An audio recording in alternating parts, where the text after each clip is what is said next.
Law number 1. Never outshine the master. Nicolas Fouquet made the mistake of appearing larger than his king, Louis XIV, and spent his remaining days incarcerated. Avoid victories over superiors. It will cost you more than it is worth. Law number 2. Never put too much trust in friends. Learn how to use enemies. Michael III of the Byzantine Empire was saved from death by Basilius, who Michael in turn favored with gifts and prestige. Basilius, lusting for more power, murdered Michael out of greed. Instead of showing gratitude, he was insatiable. Trust from a distance. People are selfish and pursue their own interests. Former opponents make more loyal and stronger friends. Law number 3. Conceal your intentions. The Marquis de Sévigné wanted to seduce a young countess. Instead of being indirect and subtle, he exposed his true feelings for her and she lost all interest, as he blurted out that he loved her. Add a sense of unexplicable mystery to your character. Law number 4. Always say less than necessary. Law number 5. So much depends on reputation. Guard it with your life. During the Second World War, Erwin Rommel was known for his superior skill in cunning and deceptive strategy. All of the opposition were demoralized and doubting their chances of success facing him. Your reputation precedes you. Build and protect it carefully.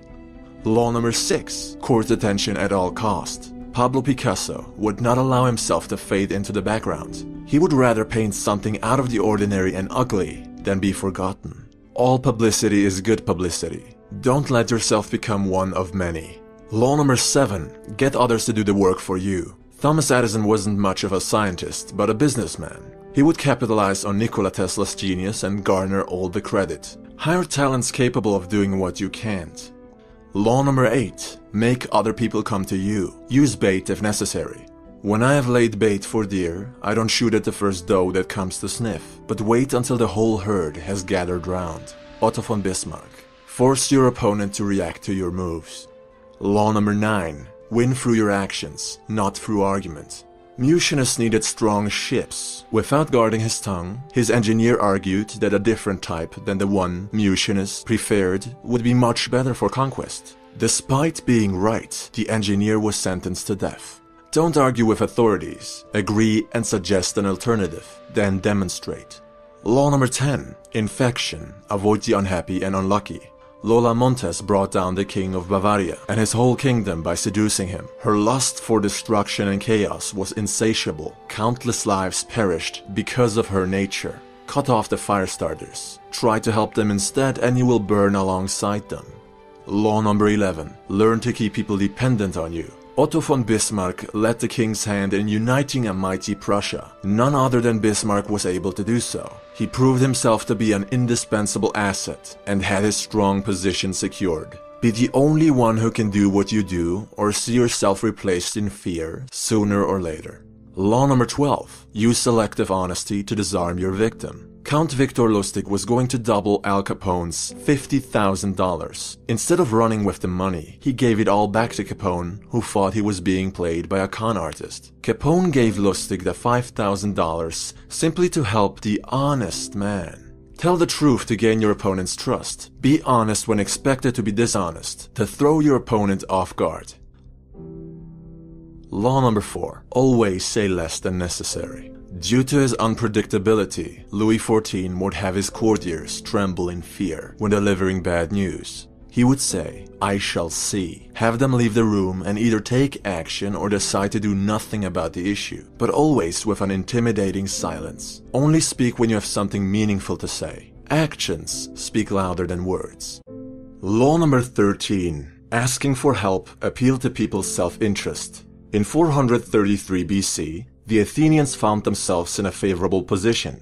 The Corcyraeans and the Corinthians were preparing for war. Both parties wanted to secure the help of the Athenians. The Corinthians chose to remind them of an existing debt.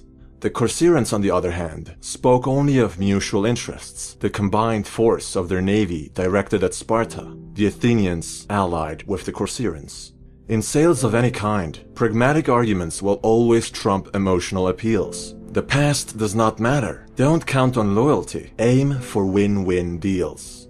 Law number 14. Pose as a friend, work as a spy. Charles Maurice de Talleyrand-Périgord, French politician and mastermind behind Napoleon Bonaparte's defeat, would hold himself back in conversation and get others to talk endlessly of themselves to the point of betraying their own thought, intent, and strategy. An interrogation disguised as a friendly chat, so subtle that the victim did not notice. Learn to judge a person's character by what they reveal of themselves, so that you can recognize a threat before it arises. Test people's honesty before you consider trusting them. Law number 15. Crush your enemy totally. A priest asked the dying Spanish statesman and general Ramon Maria Narvaez, "Does your excellency forgive all your enemies?" "I do not have to forgive my enemies," answered Narvaez. "I have had them all shot." The last resort, when words are no longer heard and the enemy cannot possibly be reasoned with, the chances for peace at their lowest, the only option is total destruction.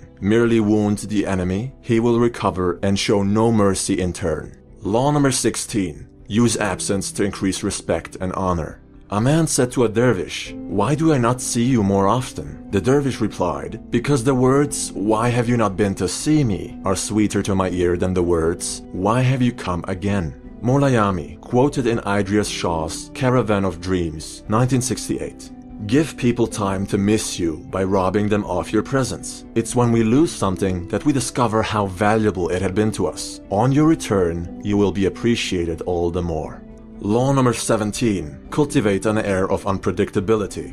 Once Pablo Picasso had become a recognized artist, others would assume that whatever action he took must have been calculated.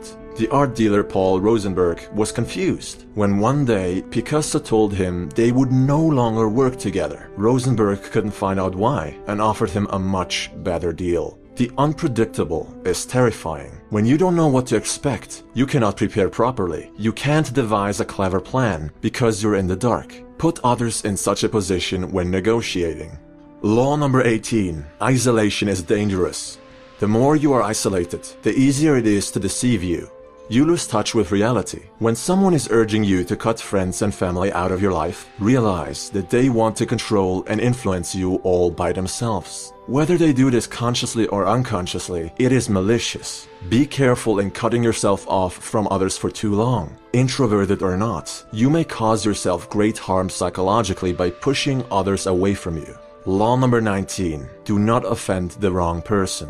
Muhammad, the Shah of Khwarezm and Inalchik, had beheaded Genghis Khan's messengers who had come in peace with great gifts and offerings. The Khan declared war, seized the enemy's capital, and had Inalchik killed, quote, by having molten silver poured into his eyes and ears. Later Genghis Khan seized Samarkand, bringing his brutal conquest of Muhammad's vast empire to an end.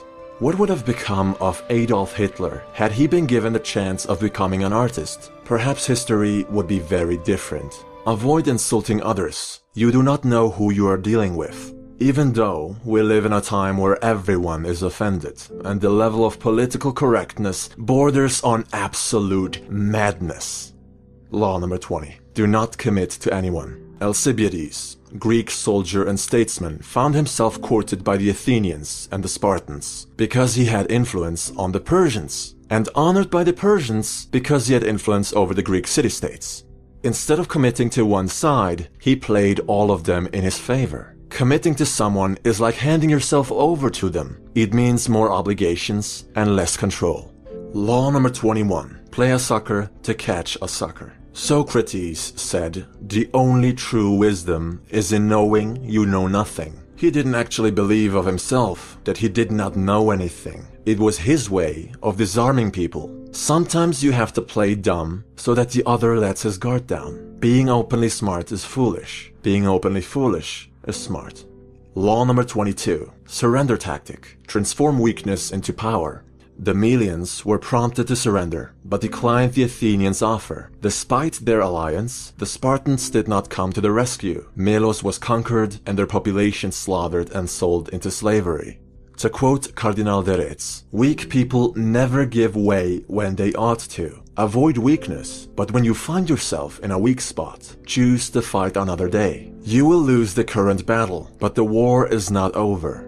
Law number 23. Concentrate your forces. The greater an empire's territories, the more vulnerability. Great lands need strong borders. Else they may be overrun by another barbarian tribe, as seen with the collapse of Rome. Your armies are strongest when forged together. Divide them, and they may not be able to protect the empire from an invasion. Dedicate your complete focus to one front, using every resource at your disposal, and all of your energy to master your craft through total immersion. Law number 24. Play the perfect courtier. One cannot spell courtiership without Charles Maurice de Talleyrand-Périgord, the man who brought down Napoleon Bonaparte, master of the battlefield, with extreme subtlety. You are a courtier, or courtier, whether you like it or not. You must play the game of power, so you might as well choose to be good at it. The perfect courtier obeys his masters but shines in his own light. He is not powerless, doesn't trust, but appears trustful. Doesn't talk much, but finds the right words and the right timing when he does. Everyone likes him. He is charming, witty, and helpful. He appears to be neutral, a paragon of honesty and fairness. He always has a genuine smile on his face, and we don't doubt his intentions for 1 second. Although he is a great talent, we do not feel threatened by him. We seek him as an ally. This way, the perfect courtier holds more power than the king himself without the dangers of that position. As we target the highest authorities, he's in the shadows observing the current state of the chessboard. Pieces may fall and be sacrificed on both ends, but he is winning regardless. Learn the art of courtiership. Law number 25. Recreate yourself. Others will call you what they think you are, or what they think they see in you. It's all superficial. Every now and again you'll receive a genuine compliment. But your parents, friends, society, even your government, expects you to be someone or something else. It's important that you choose to be whatever you want to be, and that you feel free to change whenever you like. You have the freedom to dismiss the opinions of others, even to put on a good show like Gaius Julius Caesar. The world is your stage. It's up to you what role you want to play. Think of life like a book, and you're writing it. You're the main character, so act like it. Law number 26. Keep your hands clean. As written in Niccolò Machiavelli's letter to the prince, Cesare Borgia was using Ramiro di Orco as a tool to take gruesome action against all of his enemies. In the end, he used him as a scapegoat, put the full blame on Di Orco, and threw lavish banquets for the common folk, presenting not only his clean slate, but positive change. It is the ultimate act of betrayal, to have someone's back only to find out they've been using you this whole time. Avoid falling into the trap of being someone's cat's paw, or scapegoat. Law number 27. Play on people's need to believe. There are two different types of people in the world. Those who want to know and those who want to believe. Friedrich Nietzsche. We strive to find meaning in a world full of formless chaos. Hence, most of us resort to the comfort of believing in unproven divine entities. Your quest for answers and your need to belong is used against you, whether for your recruitment as a mindless disciple or your loyal customership for a particular brand. Christopher Hitchens wrote, "Beware the irrational, however seductive. Shun the transcendent, and all who invite you to subordinate or annihilate yourself." End quote. If someone claims to have all the answers, they are full of shit. Fall prey to them, and all you are doing is giving more power to those who don't have your best interest at heart. You cannot let others think for you. If something doesn't make sense to you, perhaps like right now, feel free to dismiss it, but consider doing so on your own behalf. Law number 28. Enter action with boldness. If you're confident enough to play the role of Monsieur Lustig, one of the greatest con artists in history, selling the Eiffel Tower to greedy scrap metal business owners looking to make a fortune overnight for millions of dollars, not once but twice, one thing is crystal clear. You're not playing around. You don't hesitate, and your moves have a high rate of success, be that in seduction, strategy, or power games. There's that one split second before a box fight where Mike Tyson's opponent will flinch and break eye contact. He already knows he's beaten. There's that scene where Marco Polo and Kublai Khan stare down a wolf. It's hesitation versus boldness. In order to be fearless, you need courage. Be bold. Law number 29. Plan all the way to the end. Excerpt from the book. The gods on Mount Olympus, looking down on human actions from the clouds, they see in advance the endings of all great dreams that lead to disaster and tragedy, and they laugh at our inability to see beyond the moment, and at how we delude ourselves. Before you take action, consider the possible outcomes and consequences, calculate the risk, then execute if it's worth doing. However, as time goes on, things reform, and it would be foolish to stick to a plan that ignores change. Law number 30. Make your accomplishments seem effortless. Harry Houdini made his stunt performances look like they were a walk in the park, a piece of cake, as easy as stealing a child's lollipop. No one saw just how much work, preparation, and practice went into every piece of the puzzle. This illusion we call magic. Make it look like it was improvised, made up on the spot, and it will seem genuine. Boast how much work went into something, and its natural allure, the magic, is gone. Law number 31. Get others to play with the cards you deal. Ivan the Terrible let Russia choose between him as their Tsar or total destruction from its enemies, the Boyars. He made them see that they could only possibly be protected by him. It wasn't really a choice, and the Russians probably had other options that they were unaware of. They begged him to come back to the capital and lead them. This was what he wanted all along. People like to think they have a choice. Present them options that will work for you either way. This is the norm in elections and anything of real importance. Just like Houdini's performance, it is an illusion. Law number 32. People's need to believe and people's fantasies. There isn't a big difference. Il Brigadino was an alchemist. People believed he could turn objects like wood into gold. Ironically, the only gold he ever made was given to him by the people who wanted him to multiply it. And others started to learn and practice alchemy. Stop clicking on how to make $1 million overnight type clickbait. Stop buying 6-minute ab workout programs and stop going to the 7 steps on how to pull hot chicks within hours event and get real. If it sounds too good to be true, it probably is. Law number 33. Discover each man's thumbscrew. Cardinal Richelieu would find out the weaknesses of everyone around him, then worked on it by being useful to them until they were of no use to him. One by one, he worked his way up to the king, who at the time was a mere child. Know the weak spots of your opponents, the crack in their defense, and you will know what to work with when you need it. In reverse, do not betray your own weaknesses. Law number 34. Be royal in your own fashion. Act like a king. Christopher Columbus did not accept his low standing in the world he was born. He recreated his family tree, married into nobility, and peddled with kings. Now, unless he was mad, people thought, there must be valid reasons behind his bold requests. He must be legitimate. Ask for less, receive less. What you tolerate is what you end up with. Do not think lowly of yourself. You're a king in your own right. You're a queen in your own right. Princes and princesses are no good today. Law number 35. Master the art of timing. Joseph Fouché was switching sides whenever he sensed danger. His biography is riddled with nigh impossible escapes from death. He did not deem it necessary to be loyal to disloyal men. Say what you want of his attitude, but he certainly knew when to act and when to lay low. With time comes change. It is important to not only know how to adapt, but at what exact moment for maximum effect. Too fast and you're a traitor. Too late and you're imitating the others. In any case, learn to use time to your advantage. Law number 36. Disdain things you cannot have. King Henry VIII of England ignored his wife Catherine of Aragon for denying him a son. With Thomas Cromwell on his side, he devised a clever plan to marry Anne Boleyn. When you ignore someone, they cannot argue with you, they cannot influence you. You're out of reach and they can't do anything about it. If there is something you cannot and will never have, it is best to push it aside with discontent. Law 37. Create compelling spectacles.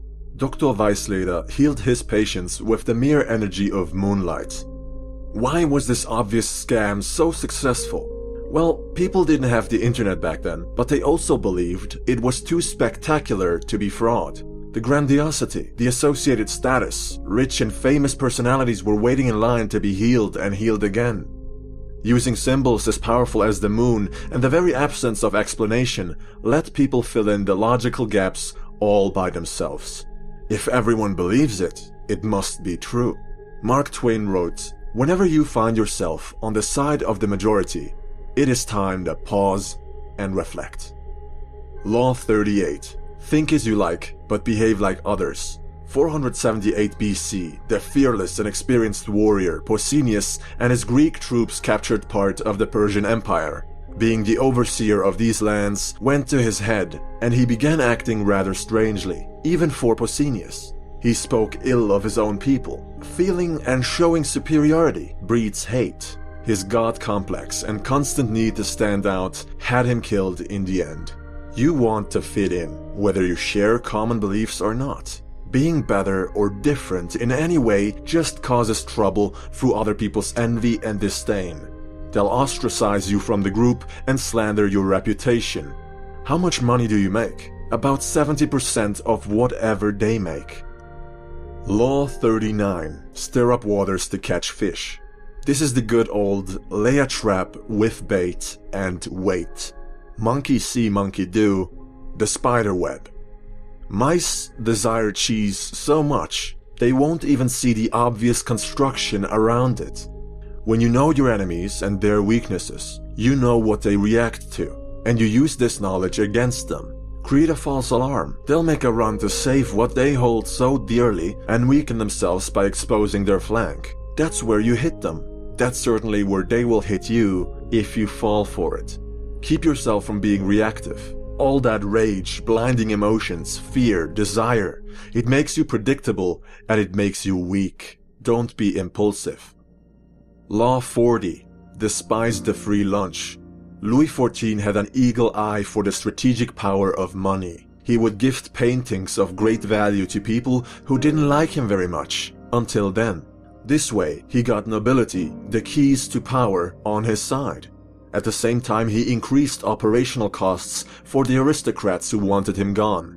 It's ingenious. He took money from his enemies and gave it to his new friends. 2 birds with 1 stone.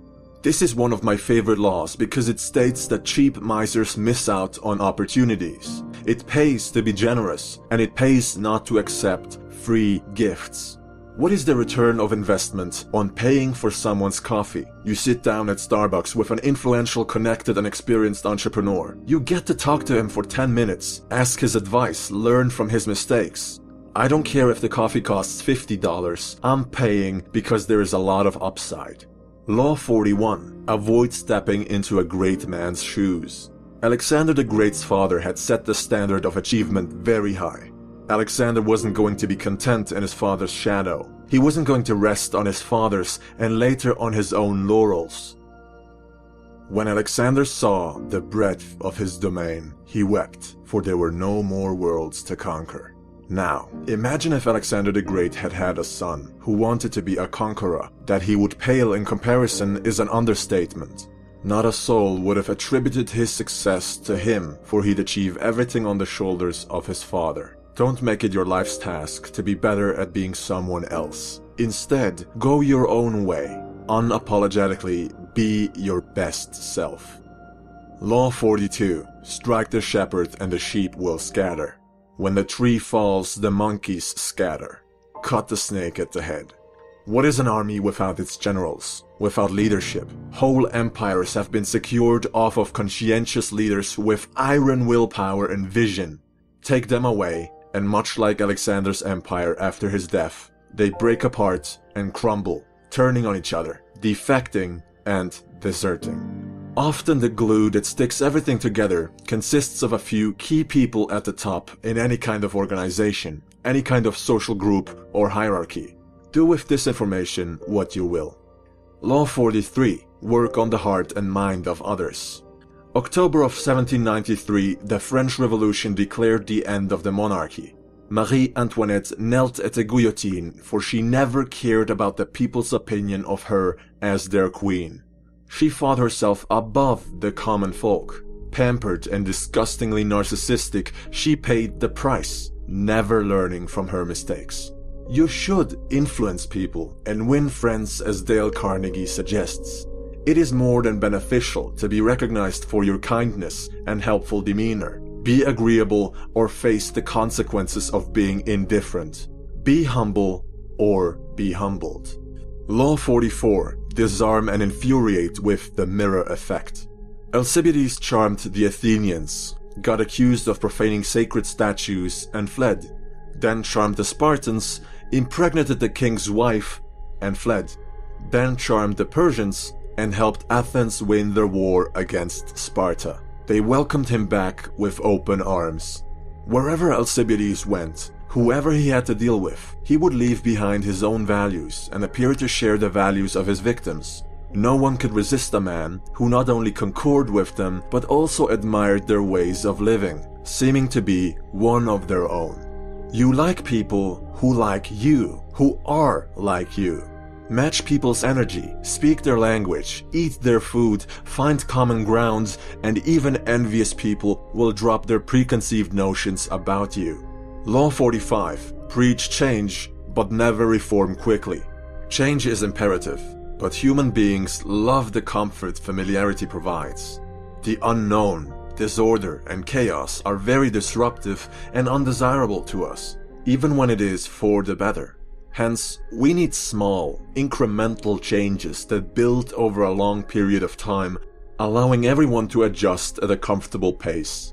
You are moving things in the right direction, while avoiding stirring up too much anxiety and dissent. Change things gradually, one step at a time, dragging the voluntary rest of us with you.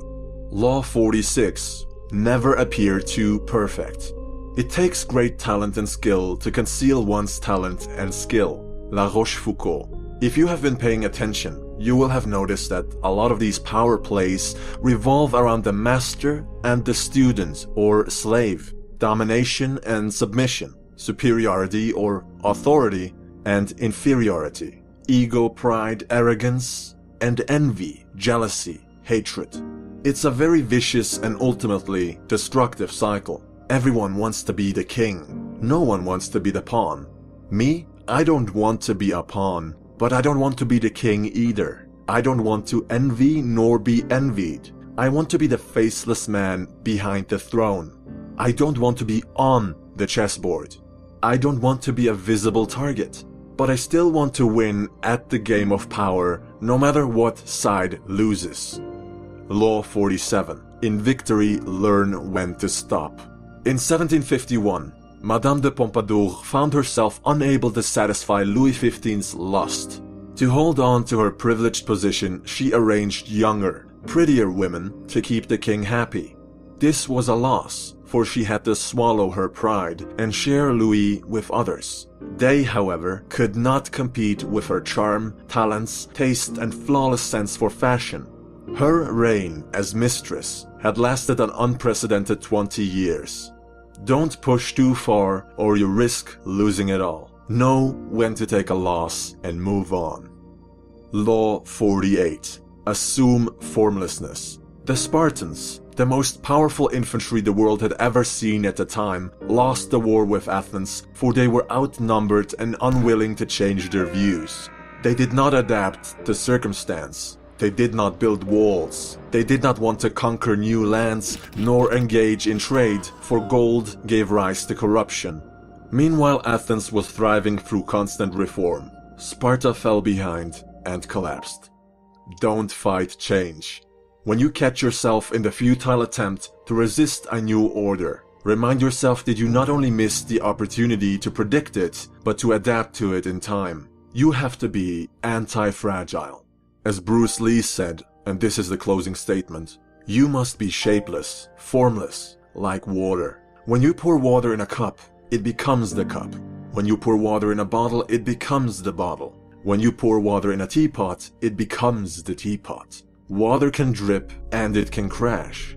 Be water, my friend.